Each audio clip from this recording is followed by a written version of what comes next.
গরুর গোশত খাবার পরে এই তিনটা খাবার আপনি কখনোই খাবেন না। দেখেন কোরবানির সময় চলতেছে, আমরা সবাই কম বেশি গোশত খেয়ে থাকি। মনে রাখবেন অতিরিক্ত গোশত খেলে আপনার কিডনি, হার্ট অ্যাটাক এবং ব্রেন স্ট্রোকস পর্যন্ত হতে পারে। এর জন্য আপনার শরীরকে যদি আপনি এই বড় বড় রোগ থেকে বাঁচাইতে চান, তাহলে গরুর গোশত খাবার পরে এই তিনটা খাবার খাবেন না। এক নম্বরে গরুর গোশত খাবার পরে আপনি আচার, চিপস এবং সস খাবেন না। এর কারণ এই খাবারগুলোতে অতিরিক্ত মাত্রায় লবণ দিয়ে তৈরি করা হয়। দেখবেন চিপসে অতিরিক্ত লবণ দেয়া থাকে। এই অতিরিক্ত লবণযুক্ত খাবার খেলে কি হবে জানেন? আপনার শরীরে সোডিয়ামের মাত্রা বেড়ে যাবে। সোডিয়ামের মাত্রা বেড়ে যাওয়ার সাথে সাথে আপনার উচ্চ রক্তচাপের সমস্যা দেখা দিবে, যার ফলে এর প্রভাবটা সম্পূর্ণ কিডনির উপরে পড়বে।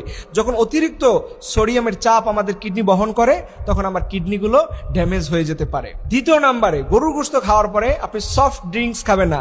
কালা, সাদা, লাল, নীল কত ধরনের পানি এই দেশে আছে। দেখেন অনেকে বলে কি, গরুর গোশত খাওয়ার পরে অমুক কোম্পানির এই পানিটা খাইলে আমার পেটের খাবার নাকি তাড়াতাড়ি হজম হয়ে যায়। নাউজুবিল্লাহি মিন যালিক।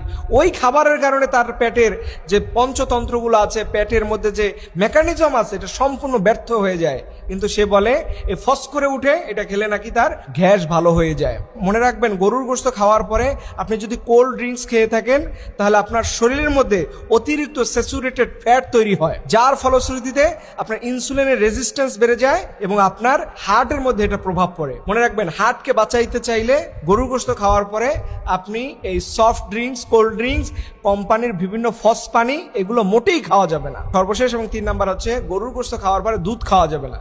দুধ জাতীয় খাবার থেকে অ্যাভয়েড থাকবেন, কারণ দুধও একটা প্রোটিন সমৃদ্ধ আর গোশততে এমনিতে হাই প্রোটিন সমৃদ্ধ।